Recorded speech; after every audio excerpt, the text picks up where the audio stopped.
Henry, please keep away from that window.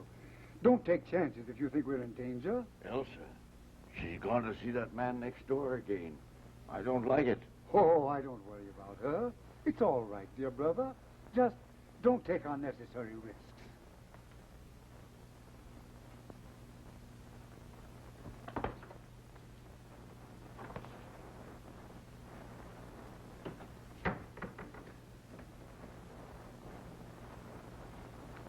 She's gone next door again. I know it. I saw her. Yes, sir. What you'd like to know, that's all. Good afternoon, Mrs. Murphy. How are you today? Fine, Miss Carson. Thank you for asking. Go right in. Hello, Mr. Bernard. Hello, Elsa. Sit down, please. I must have started something when I introduced you to Landis. Why? What do you mean? Did you come over just to have tea with an old man? Or has someone else come? I don't know. Of course, if Jim drops in. Oh, it's Jim now, is it? Well, Landis is a fine chap, all right, but detectives shouldn't get married. Not until they retire. What do you mean? How about that lady who lives next door to us?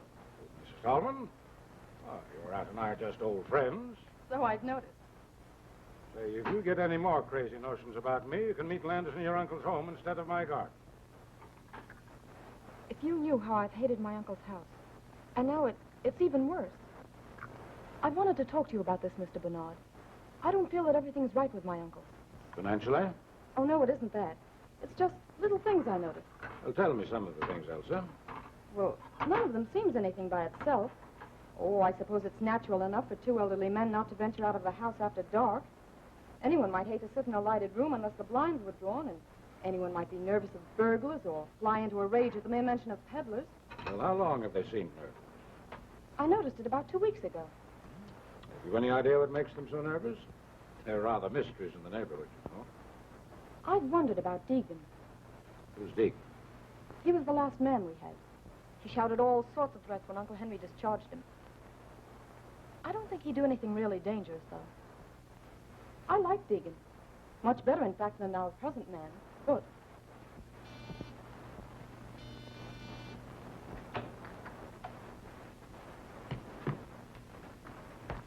Good afternoon, Mr. Bernard.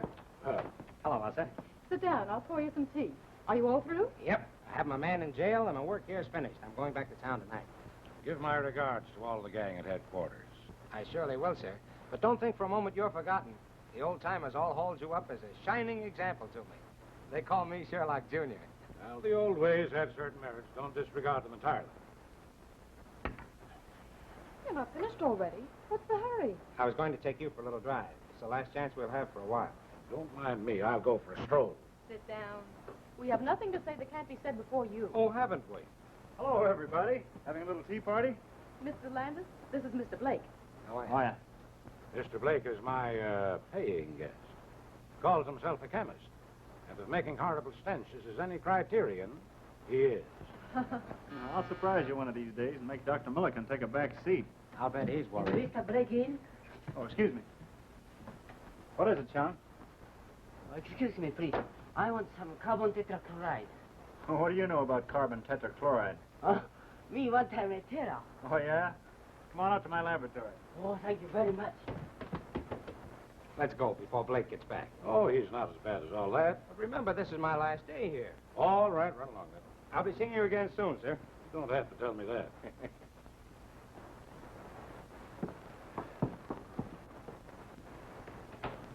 What a glorious thing youth is. Pity it's wasted on the young. I beg your pardon, sir? Oh, nothing. Aren't you going to let Mr. Blake have some tea? What's the matter, Blake? Oh, nothing. Is Miss Carson gone? That's your hated rival kidnapper. Who is he? Oh, a youngster who got on the detective force through political pull and upset all predictions by making good. I should think she could do better than that. She'll inherit all her uncle's money, won't she? Yes, and the old misers are quite wealthy, too. You said you'd see the way was clear for me, and you haven't kept your bargain. Keep a civil tongue in your head, you pup. You better talk to her, or... Or what? You'll find out. Any more of this double-crossing, and I'll wring that scrawny old neck of yours.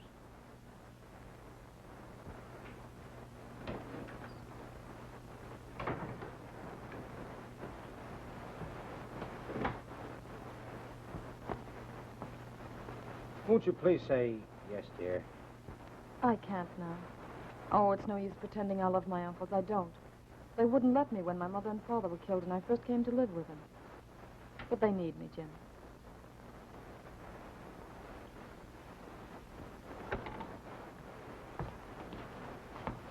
I saw you, you rake. Under my very nose. Now get into the house, you baggage. Hold on, sir. You must be crazy. I'll show you with a load of buckshot how crazy I am. Get out of here. Wait, Elsa! I'm going to marry your niece whether you like it or not. Over my dead body. That may be a prophecy. What's that? Excitement is dangerous to a man of your age.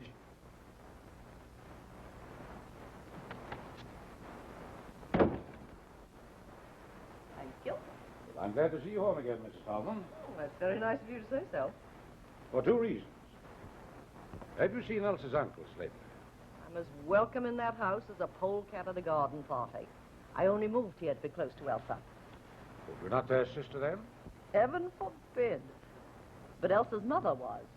They wanted her to marry a scoundrel, but my brother stole her right under their very noses. They've never forgotten it. Yes? Mr. Landis to see Mr. Bernard. Hello. Pardon me. I was next door and saw you come in here. You know Mr. Landis, Mrs. Tallman. So you're the young man Elsa wrote about. What's the matter, boy? Elsa's uncle. I'm not going to have her subjected to those insults. What insults? What did he do? Called her things that I won't stand for and said that I would marry her only over his dead body. Not a bad idea. What have they got against me? Perhaps they don't like detectives. Just what do you mean by that? Oh, nothing, but they won't even speak to me, and I'm retired. I've decided not to leave tonight.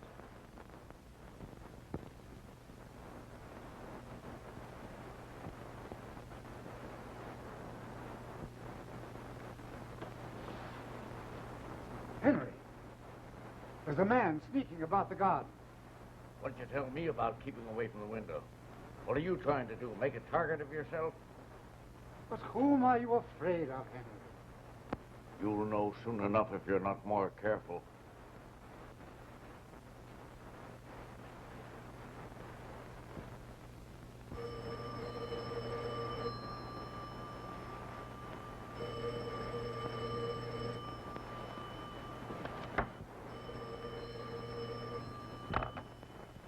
Hello? Hello? Who is it? Elsa. Please come over. Something terrible has happened. I'll be over as soon as I get dressed. Oh, please, Mr. Bernard, tell me what to do. There, now, dear, keep cool. Now tell me, what's happened? Uncle Henry. In there.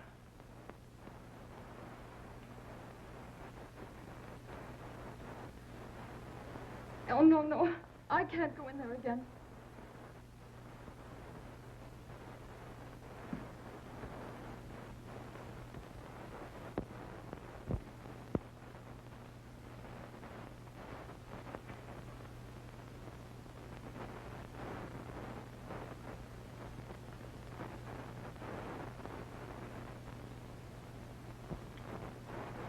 Hello, Doctor. Henry Carson is in there in the library, stabbed in the back. Great Scott. Murdered?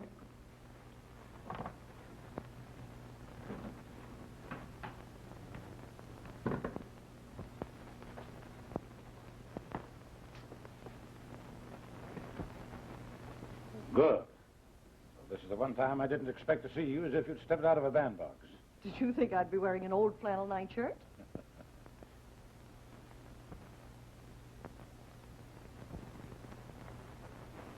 There. It was a dreadful shock, wasn't it?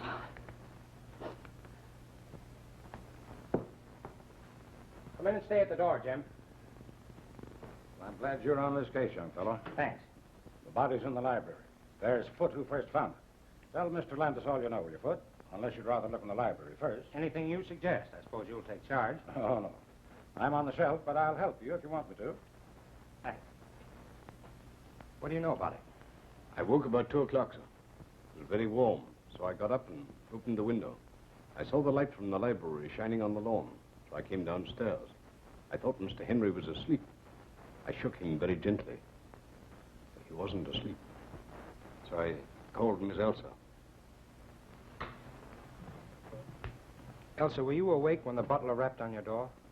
Yes. I mean, no. I don't think so. Did you hear anything unusual before he rapped? No, I didn't. I see. And now may I be permitted to suggest that Mrs. Tallman take Miss Carson up to her room? Well, you don't have to. I was going to do it anyway. On your way, young lady. Oh, Uncle Charles, don't come down, please. Why not? What's the matter? We hope to break it to you gently, Charles, but you'll have to know it sooner or later. What is it? Why don't you tell me? It's Uncle Henry. He's dead. Dead. Henry. I knew it. My poor brother. I'll go next.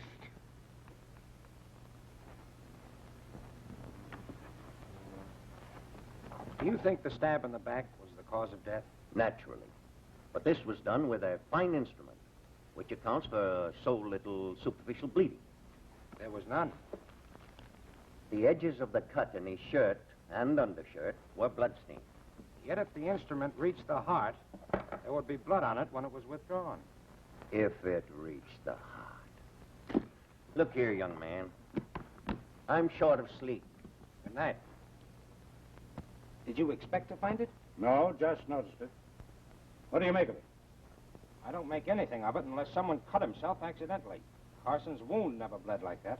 Look, there's a little mark here, too, in line with these spots, where a sharp point scratched the shellac. That's interesting.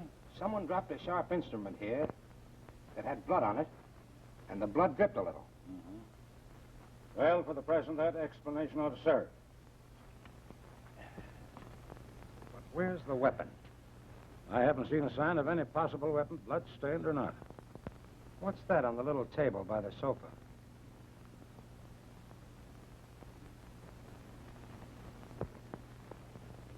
An empty scabbard. Doesn't look as though it would fit the weapon that inflicted the wound. Possibly not. And that's interesting, too. But where's the weapon that belongs to it? Might be worth finding out. Well, we'll look into that tomorrow.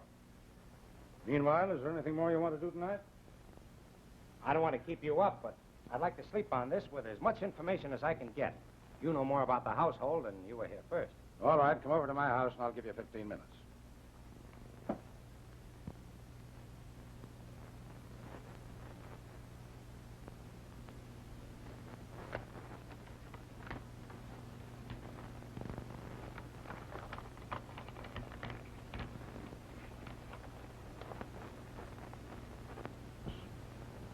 Only got to know Elsa through her aunt, Mrs. Tallman.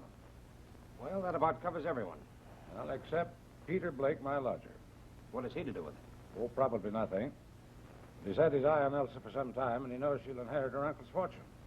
Well, as far as that goes, I could be suspected myself. Or Mrs. Tallman. You remember what she said. Well, now there's something else. Elsa was very agitated, of course, but wouldn't let me send for the police, which struck me as, well, unusual. She naturally wants to have the murderer punished. Yes, you think so? And yet when I suggested that she send for her aunt, she stammered a very poor excuse. But you did send for her. Oh, yes. Now, don't misunderstand me. I don't for a moment suspect either one of these two women. But there's something peculiar at the back of Elsa's attitude. She's fond of her aunt, isn't she? Oh, devoted to her. Well, I guess that's all. Well, yeah. Let me show you what I found. I found it beneath the dead man's hand.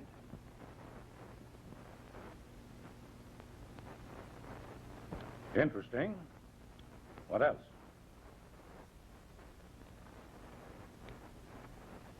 A dead mouse. That's interesting, too. It's prima facie evidence against the housemaid, but it's not just the kind of evidence we're looking for, is it? Maybe not. Who knows?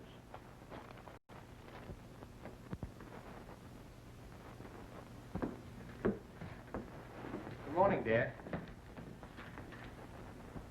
I wanted a moment with you alone before Bernard arrives. Let's go to the sitting room. I'm afraid I had no washout this morning. I hardly slept all night. I know the shock must have been terrible.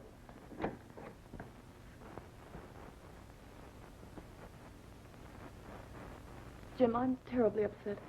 There, don't worry. We found a number of clues.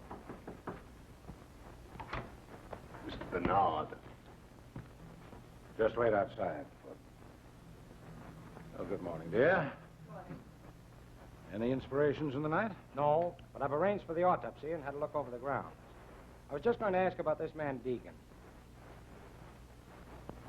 Do you think he had anything to do with last night's tragedy? I don't think so. I don't know.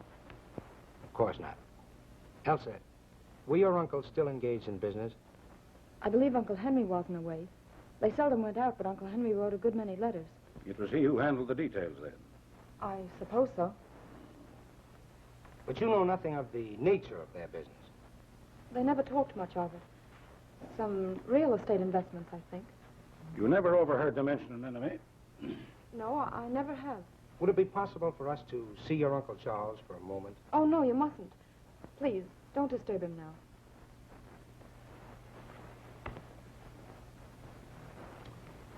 You've no idea of what he meant when he said, I knew it. Only that he's been afraid of something for weeks. You know of any quarrels your uncles may have had with anyone? Anyone at all, recently? Oh, don't mind me. If I'm guilty, I'll convict myself. Did anyone else call at the house yesterday or last night? Well, what was that? Did anyone else call yesterday or last night? I don't think so. Won't you let me go now? Before you go, may I ask you one more question? What is it? I just want to know whether you saw anyone other than the regular household about the place last night before the tragedy. No, I did not.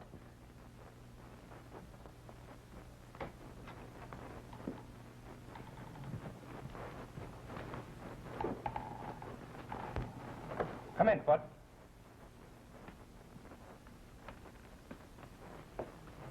Sit down.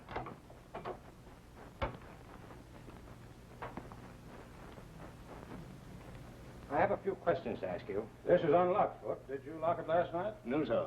Miss Elsa is in the habit of doing that before she retires. But you locked up the rest of the house. Yes, sir. When I retired, the cook was reading in the kitchen. Mr. Henry was in the library, and Miss Elsa was in her room, I believe. Is there anyone else in the household? A housemaid, Helen Smith. Thanks, that's all. Send the cook in to us. Oh, wait.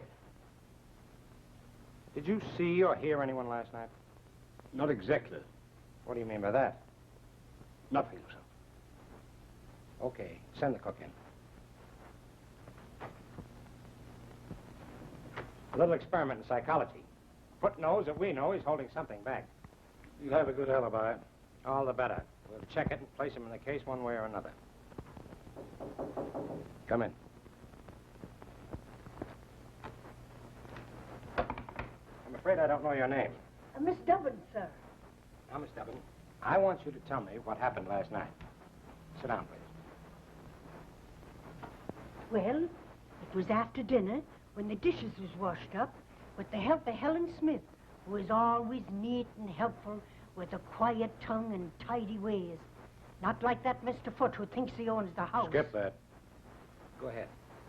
Mr. Foote had some silver to polish in the pantry, so I settled down to read a book called Passions in the Purple. And, sir, while I don't go much for princes or princesses in a rule, I must say those two was as deserving a pair of young lovers as you could ever hope to find. Exactly. And after you read about them for a while, you went to bed. Yes, sir. But it was quite late. And then I had such a fright. What frightened you? It was nearly midnight when suddenly I looked up from the book page as if some power outside myself had drawn my eyes to the window. And there was a man's face right up against the glass. I nearly fell off at the chair because in the book the prince has been captured. Did you recognize the face? No, sir. I was much too scared. Did you warn Mr. Henry? Me warn Mr. Henry with his terrible temper? No, sir. But I told Mr. Foote this morning. Quite right. We won't detain you any longer. You may go.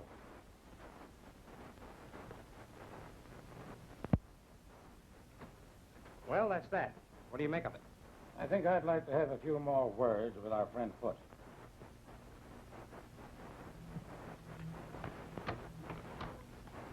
Foot.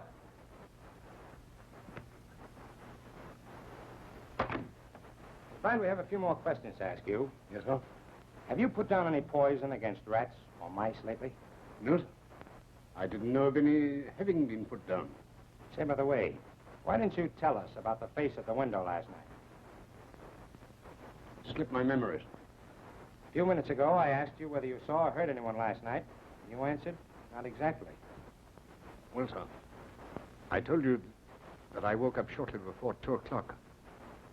I woke before that, around midnight, I believe. I was awakened by voices. A voice, anyway. Did you recognize the voice? Did you recall any words? No, sir. But I felt sure I'd been awakened by a voice. Did you get up? No, sir. Why did the murdered man fire Deacon? Sure I don't know, sir. What hold did you have on Henry Carson to make him fire a good man without cause, just to make a place for you? You'll excuse me, sir. But I don't know what you're talking about. Did you ever hear of Foxy Wilder? No, sir. That's all. Send in Miss Smith.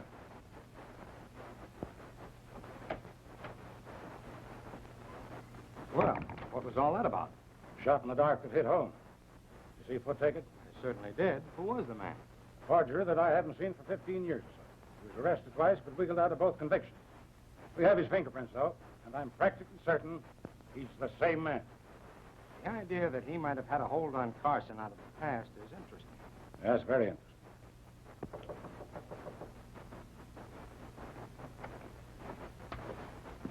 Take a seat, Miss Smith. I know nothing about the murder of Henry Carson. I was in bed and asleep by 10 o'clock. Miss Smith, did you sweep the library this morning? I did not. It was swept the day before. Did you dust the little table by the couch? Of course I did. Did you see the dagger there in its scabbard? Of course. To whom does the dagger belong? To... What? We're asking the questions. To whom does the dagger belong?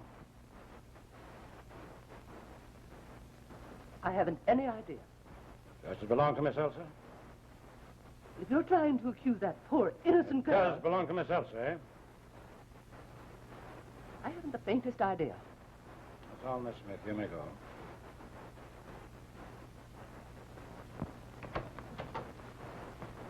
Well, you found out what you wanted to know. Now, look here. You don't imagine that Elsa... I imagine nothing. There's a lot of things I want to know.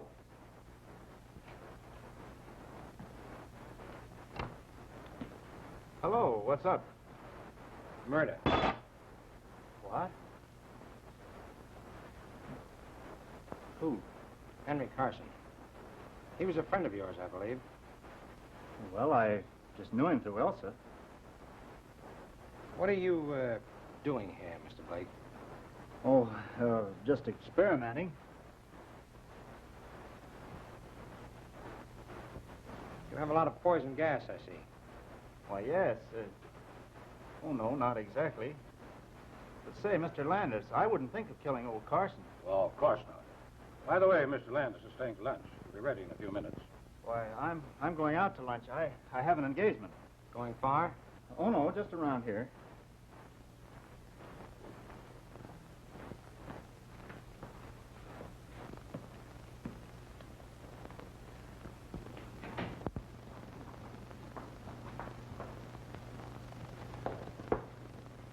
Hello! Well, you've just missed lunch. What's the bag for? Uncle Charles insisted I come to stay with you. Well, wonders never cease. Well, you're welcome, my dear. Take any room you like upstairs and make yourself at home. Are you acting as convoys? Well, no, we just met outside. Landis wanted to call on you, so I came to take care of him. Well, a lot of help you'd be. Step into the drawing room. Chong, take Miss Elsa's bag upstairs. Just see what they want.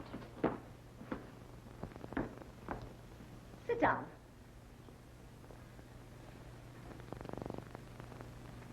You want to talk to me? Did I or did I not kill Henry Carson? That'll do for a start. Well, what do you think? You're a detective? You'd be surprised at the number of charming-looking women that permit themselves the luxury of murder. You know, I'm beginning to like you. But you haven't answered my question. I'm not going to, young man. Find out for yourself. I'll admit I once shot a man, but it was a very poor shot, and I was terribly ashamed of it. Carson's death was no great grief to you, was it? No. I'm a good hater, as anyone who is unkind to Elsa will find out. Have you been in touch with the Carson house lately? Let's see. We talked it over last night. But we couldn't imagine who might have done it. I mean, were you in touch with the Carson house, Mrs. Tallman? Why, I haven't seen Aunt Marion for days. But you talked to her. After we found Uncle Henry, Aunt Marion came over, you know.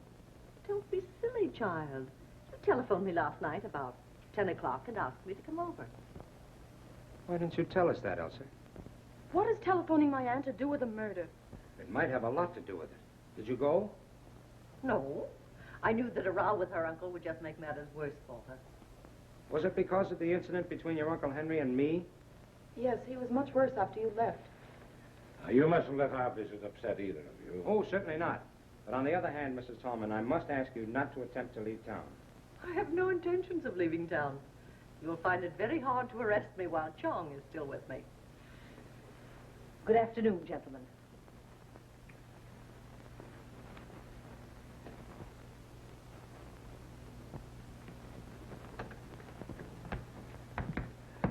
I'll inform Mr. Carson that you're here, sir. Say, Foot seems strangely cocky. Did you notice the change?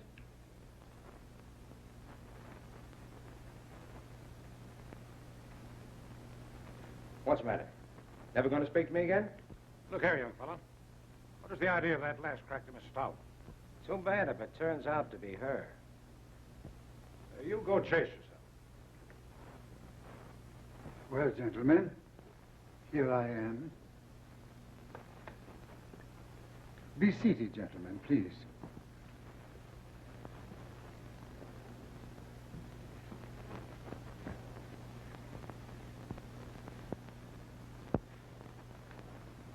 It's very kind of you to give us this interview. We have no definite clue as yet, so we've been forced to come to you for help. I'm afraid there is very little help that I can afford you. You see, my brother was a good man, but he had a violent temper, which made him many enemies. But there was doubtless some cause for your nervousness of late. Yes, there was. One night I saw a figure sneaking about the grounds. Where? And at what time? I was reading in my room, late, almost midnight. When I put out the light and opened the window, I caught a glimpse of a figure sneaking there by the hedge. Could you describe the man at all? No, it was too dark. Did you hear anything last night? No. I was very tired, and I didn't wake up until Foot called me. I'm sorry I can be of so little assistance, but I'm humanly eager to avenge my poor brother. You've been somewhat apprehensive yourself lately, haven't you? You said something about being the next to go. Yes. I regretted those words the moment I had spoken them. I had no wish to frighten Elsa more than she'd been frightened already by the tragic fate of my brother. Mr. Carson, what do you know about Foot, your butler? Why, almost nothing. My brother hired him, I think, because of a letter that he wrote asking for a position. Foot is a friend out of the past. Yes, I suppose so, Mr. Bernard. I felt that sometimes he presumed upon it a little. Mr. Carson, I have one more question to ask. We found no trace of the weapon yet. Have we all leave to search the house? Of course, gentlemen. Search wherever you will.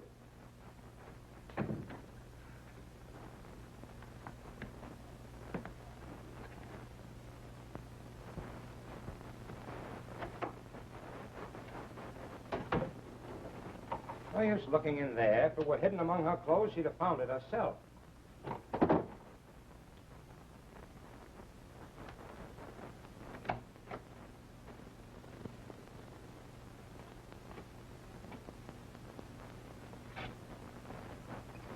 Curious? Look at it. What about it? Why, look at it. Elsa never wore a dress like that in her life. Well, maybe it belonged to her mother. Take a good look, will you, Landis? This dress has been worn recently. Look, the bottom of the skirt is muddy. The mud isn't quite dry, see? So you're right. There's another odd thing. Look at that cuff. Singed. Quite recent, too. Elsa must have been doing some cooking. Yes, and put her whole arm in the stove. Look at the length of that skirt. And another thing is too big for her. Looks more like a dress Mrs. Tallman might wear. I believe it'd fit her. I'm going to have a look at that stove. Meet you downstairs.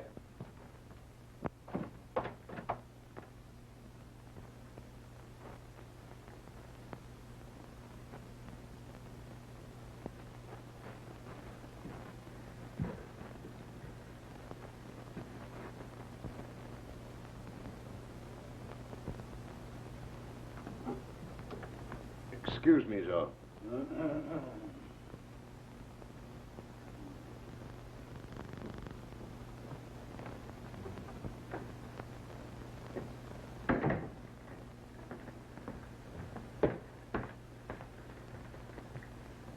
I thought Foot was here.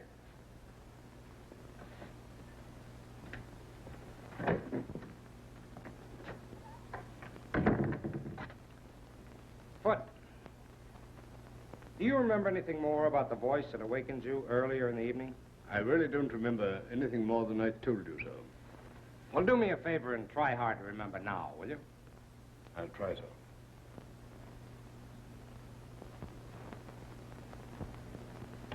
It's no good, sir. I really can't remember, and I don't want to lie about it. All right, keep on trying. I'll do that with pleasure, sir.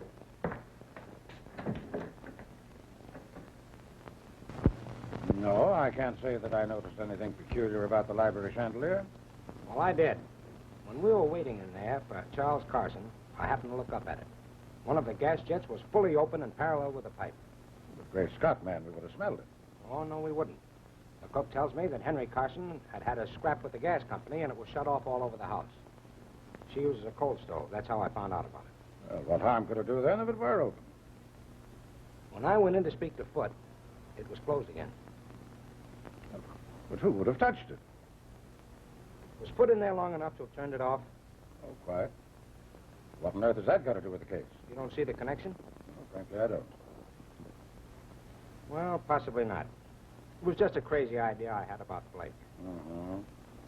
I don't take much stock in this affected humility of yours, young fellow. Come on now, what's the connection? We'll see. Oh, I dragged the facts out of the cook that the man at the window looked like a foreigner. Wore a cap, had gray or blue eyes, an unshaven face, and a black mustache. A complete description. Either she was lying in the first place, or she's made it all up. No, she didn't know she knew it. And we'll have no difficulty in finding it. Want me to do it? I'd be glad if you would. And now, before I leave, I think I'll pay Mr. Blake another little visit.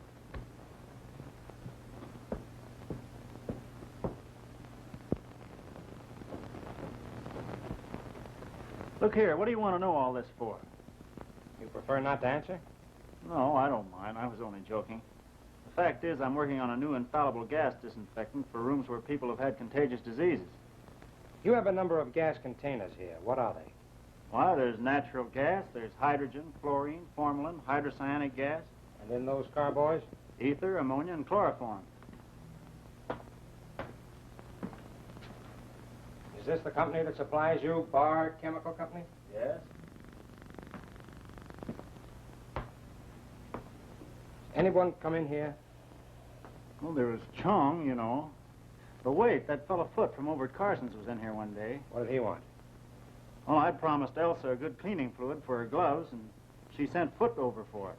That was 3 days ago. What time did you go to bed last night? Oh, about 20 minutes after 11, I think. You didn't go out? No, of course not. You're lying, you know. What makes you think so? What time did you go out? Oh, about 10:30, I guess. No harm in going out for a breath of air. Where'd you go? Look here, you haven't any right to come here trying to third-degree me. You don't care to answer? No, I don't. Very well. Well, wait a minute. What are you going to do about it? Nothing for the moment. But when you get ready to tell me what you were doing on the night of the murder, let me know.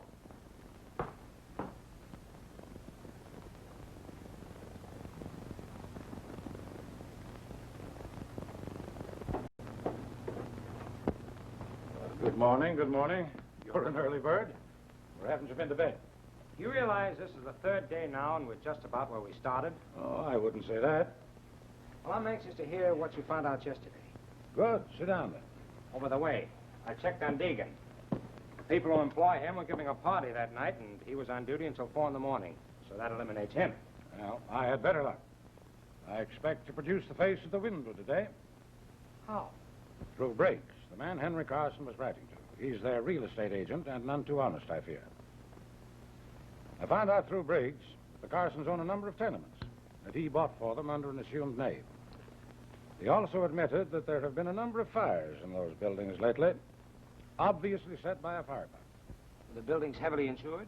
Yes, but that doesn't seem to be the angle. In fact, Henry Carson told Briggs to take steps to stop the fires.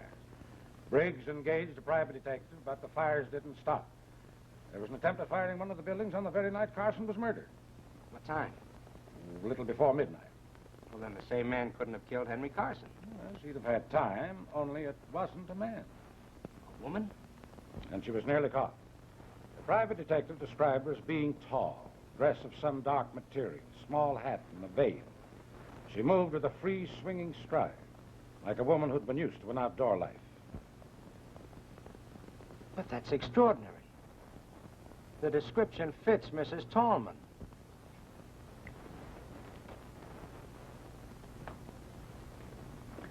I knew you'd say that. I asked Charles Carson if he had any clue to the firebug. He's got someone in the back of his mind, but he wouldn't say. Though he hinted that the firebug and the murderer might be the same person. But you think Mrs. Tallman couldn't have done it? That dress in Elsa's room. Well?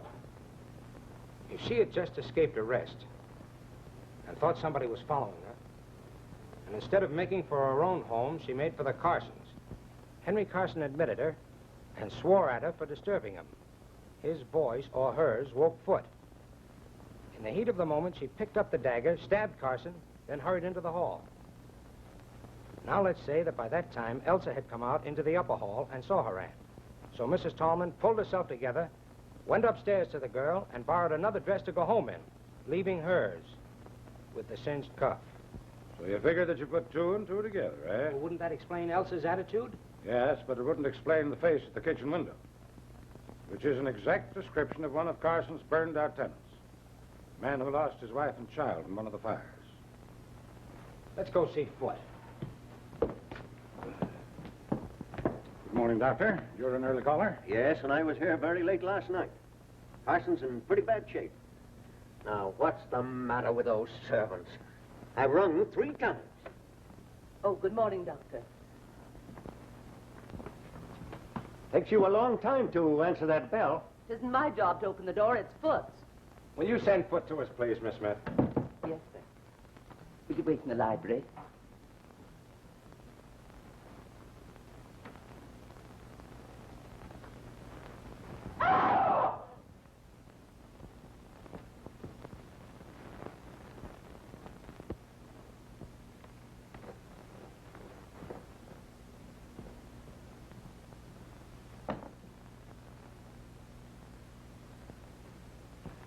Foot?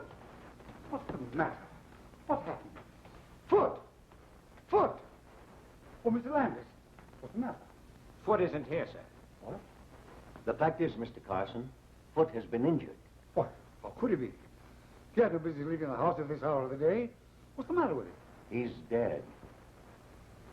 Dead? Foot? Oh, nonsense. Now, don't get excited, Mr. Carson. Foot was killed last night. Murdered? Was he killed here? Mr. Landis, was he killed here? That's right. What does it mean?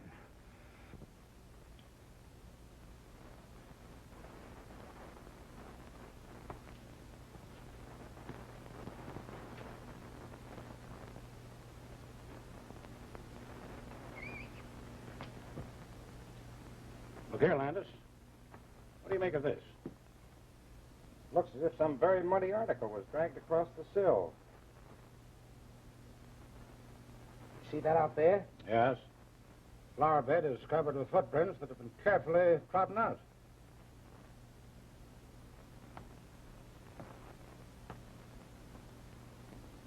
Did you look at the back of Foot's coat?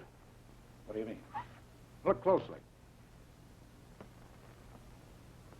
Oh, traces of mud and wet with blood. Your eyes are better than mine, young fellow. He must have dropped his dagger in the mud. Or buried it after the first murder and dug it up again for this one.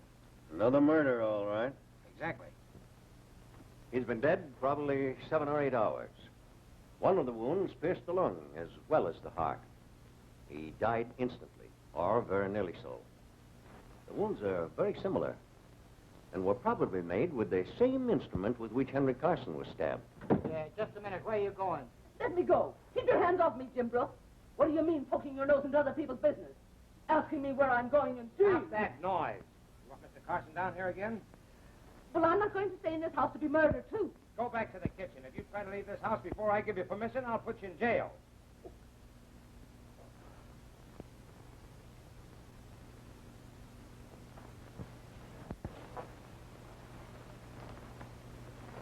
Helen Smith is gone, and there's only the cook, so I had to come back. Yes, dear, we let her go home.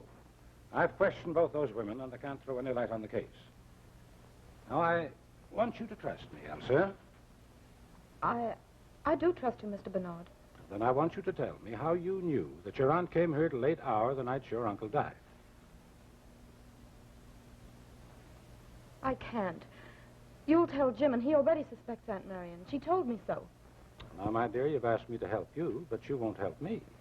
I want to prove a record is clear, but I can't do it unless I know everything. I suppose I ought to trust you. I know you wouldn't say that just to find out. Oh, no, I wouldn't. All right. I got up to get a drink of water, and I heard the library door close and looked downstairs. What time is it? A little after 1 in the morning. What did you see? Seemed so treacherous. I saw my aunt. Was there a light down there?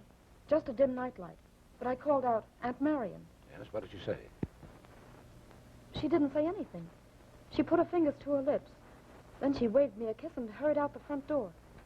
What sort of clothes was she wearing? Something dark. A dark brown or green dress and a small hat. Could you see her face? Not clearly. There was very little light, and her face was in shadow. Well, could it have been the figure of the housemaid? I suppose it might. Oh, no, it couldn't. Aunt Marion waved a kiss to me. Helen would never do that. Could it have been the cook? No. Oh, Mr. Bernard, do you suppose it wasn't my aunt after all? She didn't speak. And anyone might have the presence of mind when you called out Aunt Marion to play the part of your aunt. I hope you're right.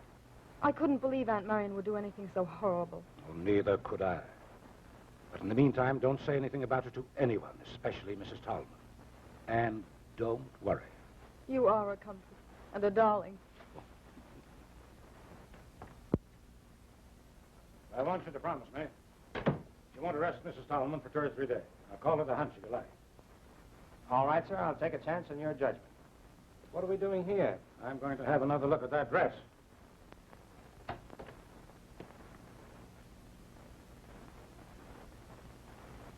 Gone. Gone. I'll have a chat with Elsa about it.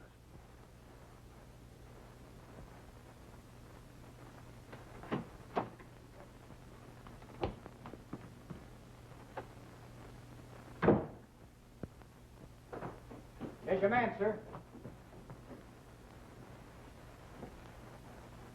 Is this the man you saw at the window? It's the very man, sir. We have a few questions to ask you. Come in here.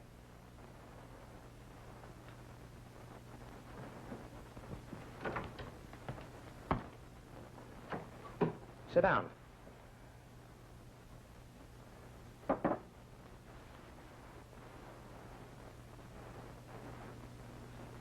Honest gentlemen, I don't know nothing about it.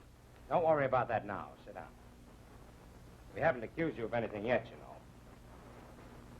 Now, you tell us your story in your own way.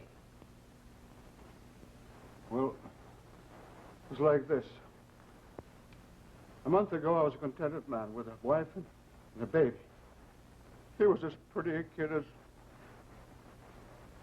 Well, I'd been working one night, and I was getting home late. I saw a lot of people running towards my street, so I ran too.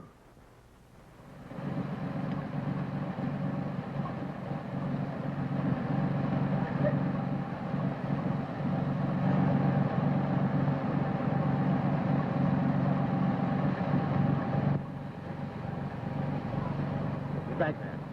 But my wife and kid, they're in fire. Everybody's out. My wife and kid, I'll be safe. There was a woman and kid, but they took them to the hospital.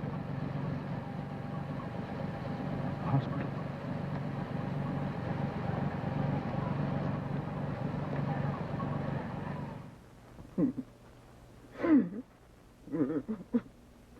Excuse me, gentlemen. I ain't been the same since that night. Well, I rushed over to the hospital, and there was Alice and little Bill lying in a bed together with a sheet pulled over their faces. So you set out to find the owner of the building? That's it, sir. All I was asking was the price of a tombstone, like Alice had wanted, that's all. But Briggs, he wouldn't tell me. So a friend of mine in the fire department, he made him spell the names of the owners and their address. So you came out here? That's right, sir. But I couldn't get here till late because I got mixed up finding the place. Must have been about 11:30 by the time I got here. What did you do after you got to the house? Well, I looked in the back window. There was a woman there sitting and reading.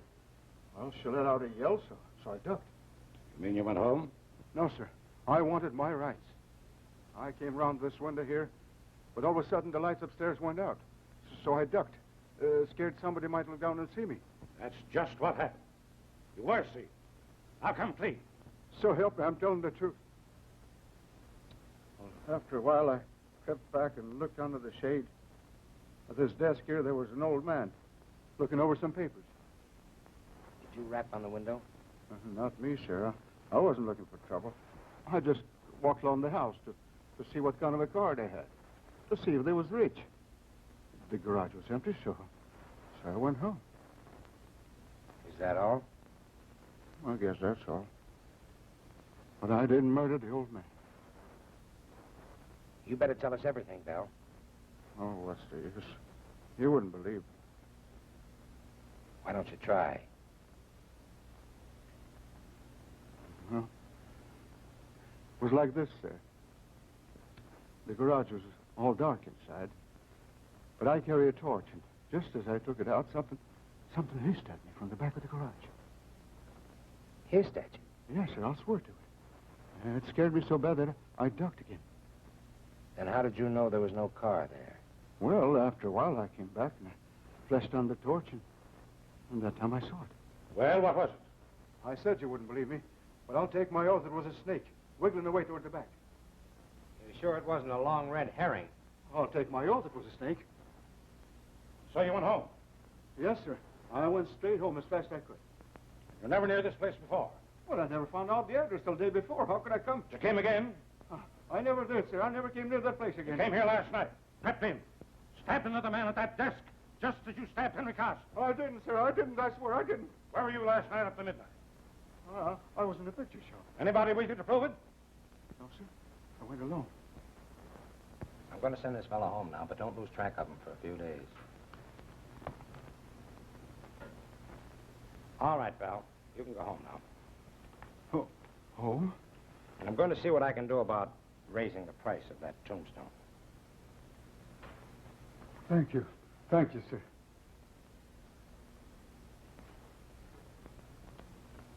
Well, what do you make of it? Well, that was a shot in the dark that didn't strike home. But let's see else about that dress. I'm convinced that dress was worn by the woman she mistook for her aunt. Do you really think it possible that it was Helen Smith or the cook? I didn't take the Helen Smith. She showed a vicious temper and is quite callous at leaving Elsa alone. And for a good cook, Miss Devon strikes me as being unconvincingly brainless. She told the truth about the man at the window. Yes. And she was the only person in the household that was up late the night that Henry Carson met his death. And so far as we know, she was alone downstairs with Foot last night when he died.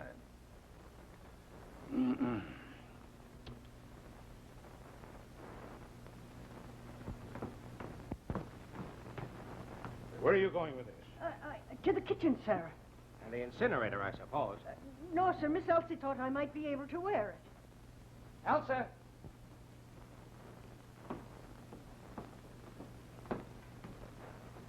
Did you give this dress to the cook? Why, yes. I found it at the bottom of Foot's trunk. What?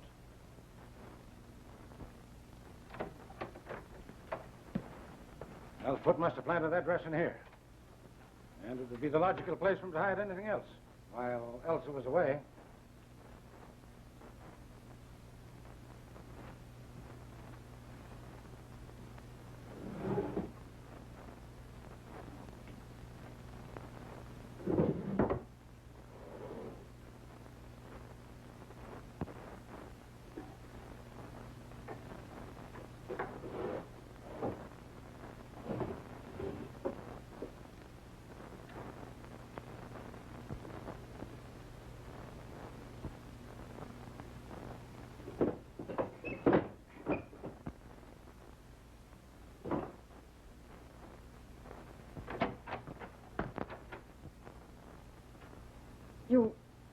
You found it. Yes, Elsa, where you hid it? Oh, I know I shouldn't have done it. But it lay there. Where? It lay on the floor of the library. Foot hadn't seen it, so I sent him for water. Then I ran upstairs and threw it in my wardrobe. That's why you called Mr. Bernard from upstairs, but why did you hide the dagger, Elsa? Oh, don't you understand? I thought I had seen Aunt Marion leaving the library. When I saw that dagger covered with blood... Then you washed it and later hid it in the drawer. You did a very foolish and dangerous thing. Oh, it wasn't as bad as all that, dear. There are other clues, you know. I'm sorry. But I'm not frightened anymore. There's a gentleman from the chemical company wants to see you, Mr. Landis. Oh, thank you. Will you come too? Excuse us, dear.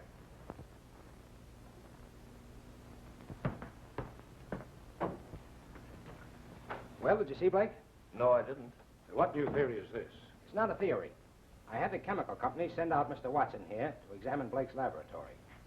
What'd you find, Mr. Watson? The pressure is good in all the gas tanks except the carbon monoxide. Which means? That most of the gas has been drawn off. Well, could it have leaked out? Our tanks don't leak. Somebody might have left the tap open a little, but if he did, he'd be lying around there somewhere. Well, that's all I wanted to know. Thank you. I'm glad to help you if I can. Oh, you've been holding out on me, eh? Not on facts, only theory. Carson's wound didn't bleed. That's why I made such a point of whether it reached the heart or not. My idea was that when Henry Carson was stabbed, he was already dead. The autopsy showed a scarcity of oxygen in the lungs. In that case, the wound wouldn't bleed at all. It didn't. But let's take the evidence in order. First, there's the mouse. The little beggars never die out in the open unless they've been poisoned. But nobody had put down any poison. Well, where's the connection? Suppose that Henry Carson had been sitting quietly at his desk and Mr. Mouse ventured into the middle of the room. Then let's suppose that death suddenly gathered both man and mouse at the same instant. Carbon monoxide. Suppose we see if your lodger is in.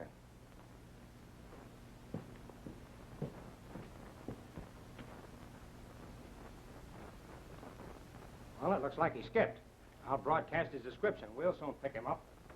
Say, Landis, how do you figure the gas got in the library?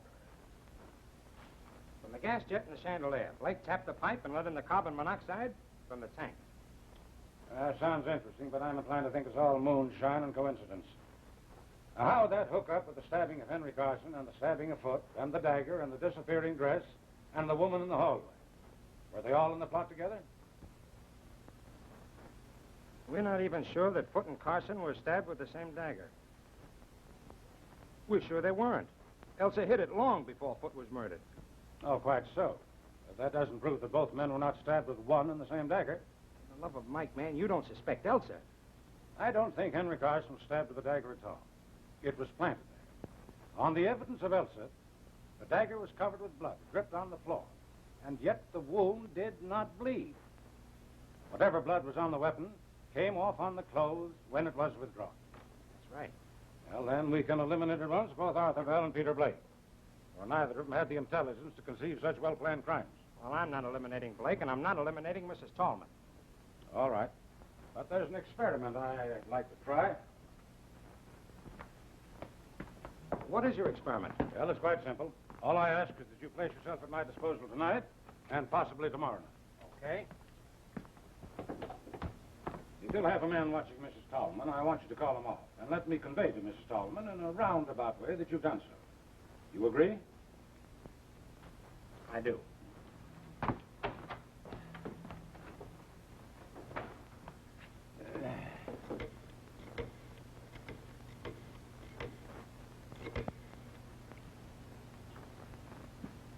Hello, Elsa. Well, I think I have some good news for you. Landis has agreed to remove the man who's watching Mrs. Tallman. And he doesn't suspect her anymore? Oh, may I tell her so? Oh, I don't see why I shouldn't tell her. I don't think there's any secret about it. Well, I wouldn't be surprised if we had the real culprit any time now. Oh, it's a pleasure. Goodbye. All right, I've called off my man. What next? I want you to go back to your hotel and stay there quite openly. And about 11 tonight, slip out and creep up to my back door without letting anyone see.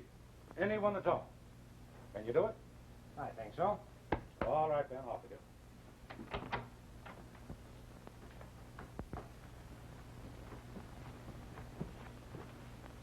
I'm going to undress. You wait here until I come out again.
Say, what's the idea?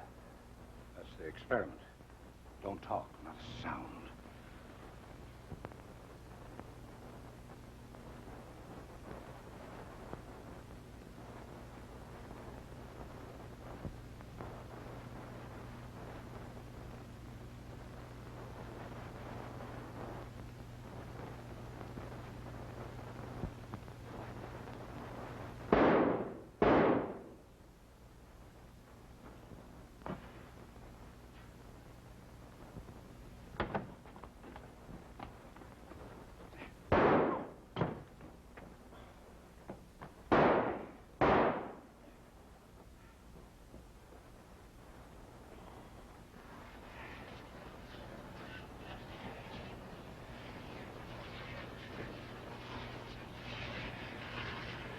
That's safe. Come on.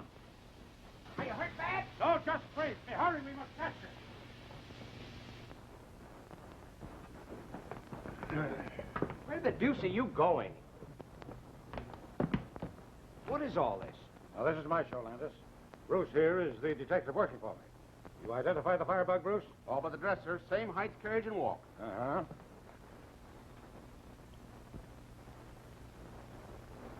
Mr. Landis, I know that I've done wrong. Would you tell me, please, if I'm to be incarcerated tonight or permitted to sleep here? What do you think we're going to charge you? Well, dressing as a woman, I know it's illegal, but I wanted to find the murderer of my brother. We're saving you the trouble. We're charging you with the murder of your brother and the murder afoot, setting fire to your tenements, and the consequent death of Arthur Bell's wife and child. Ridiculous. You know that I was in my room, and at what hour I put out my lights. Yes, I found the clockwork arrangement that put out your lights. Now I'm going to find the dagger with which you stabbed your victim. That was a smart idea of yours, planting the dagger smeared with your own blood. See, I saw the first morning that you had a piece of tape on one of your fingers. Lies, lies, Mr. Landis.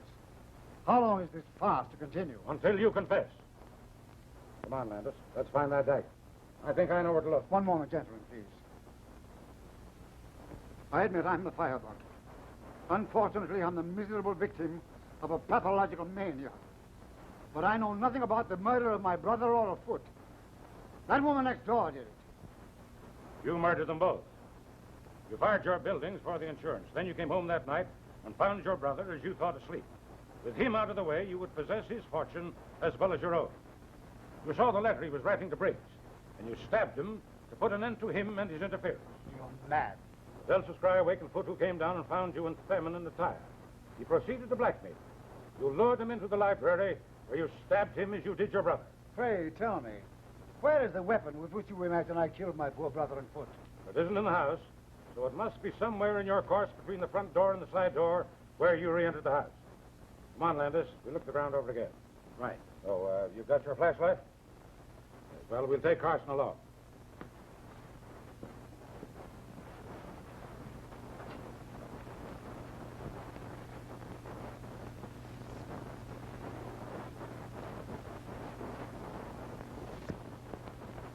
Look there, Landis.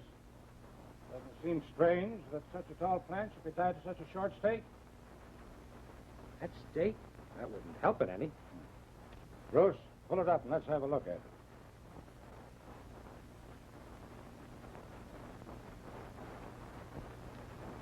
That accounts for the mud on Foot's back. You win, Bernard. But it took you years to do it. But I got you in the last trap. Okay, Bruce.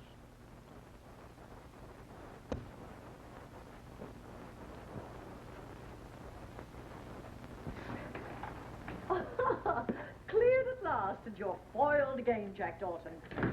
I'm sorry, Mrs. Tallman. Oh, forget it. I suppose you want to talk to the mastermind. Yes, but I wondered... Oh, I know what you're wondering. I'll just see if she's presentable. She's had quite a shock, you know. Yes, she must have had. You'll find Sherlock in there. Thank you. Good morning. Oh, good morning. Oh, don't get up. See, now that it's all over, do you mind telling me how you happen to suspect Carson? Not at all. You took it for granted that Carson wouldn't murder his own brother, and you never looked his way. I didn't, and did. That's all. Well, that's not all by a long shot. But I believe congratulations are in order. Oh. But don't forget, you must congratulate me, too. For what? Because I've got the man who really killed Carson. Blake? Yes, again. So what is this, a game? Where is the real murderer? I have him by the hand. You trying to kid me? I'm not kidding. You killed Henry Carson.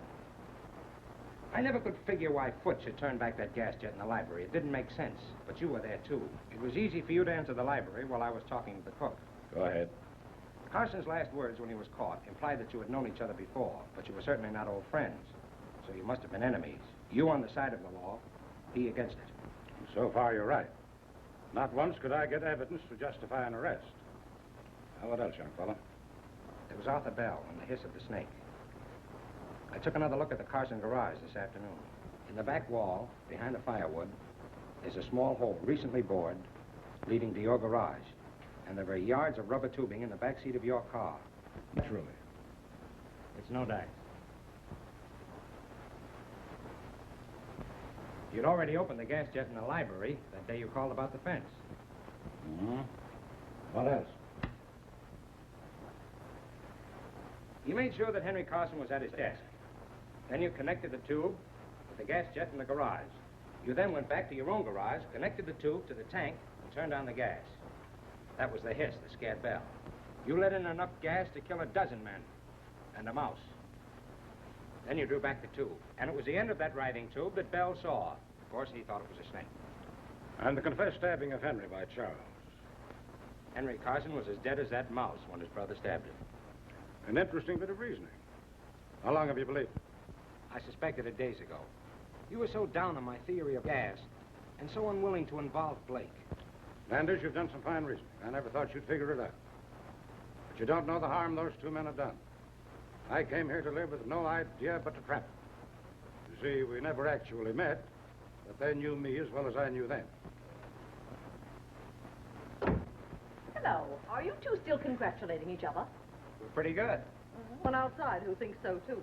Oh, you'll pardon me if I carry this investigation a little further. Won't you sit down, Mrs. Tallman? Certainly. Well, I suppose you're very busy now with Chong gone and Elsa on your hands, but if you have a minute, I've got something to tell you and something to ask. An hour, if you like. Well, I thought you'd like to know that Landis has traced the murder of Henry Carson to me. What? But you didn't do it. Oh, of course not, but I've practically confessed it, and Landis has let the matter drop. Well, I'll be... It's all right, it's all right. What else could I do? You see, I found some rubber tubing that belonged to you hidden behind the firewood in the garage. I pawed it over to hide your fingerprints and leave my own, then I hid in the back of my car. But will you tell me, please, in confidence, how you got that tank of carbon monoxide to asphyxiate Henry Carson that night? That's the only thing I don't understand, the only thing that doesn't fit. Do you mean to say that you confessed to such a crime to shield me? Well, what else could I do? But I didn't do it. What? Then who the heck did? Well, you're just in time, children. For what? You accused Mr. Bernard of killing Carson. Now I'm going to tell you who really killed him. 2 weeks ago, I was fool enough to remark in Chong's hearing that if somebody would only murder Henry Carson, I'd be the happiest woman in the world. The morning after Henry was killed, I remembered. And knowing Chong's devotion to me, I accused him of it. He blandly admitted that he pried open a window, sneaked into your house, stole the gas from Blake's laboratory, and asphyxiated the old scoundrel. Well, Shh. But he'll have to be arrested. Why, certainly. Where is he? On his way to China. Nevertheless, we'll get him. You were wondering where we'd spend our honeymoon. Well, it looks like China to me. And you took the blame to protect me. You're a man, Paul Bernard. I'm an old fool. Well, have it your own way. But I'll tell you what I'll do. I'll marry you. Who asked you? Hold your tongue. I'm not asking you, I'm telling you.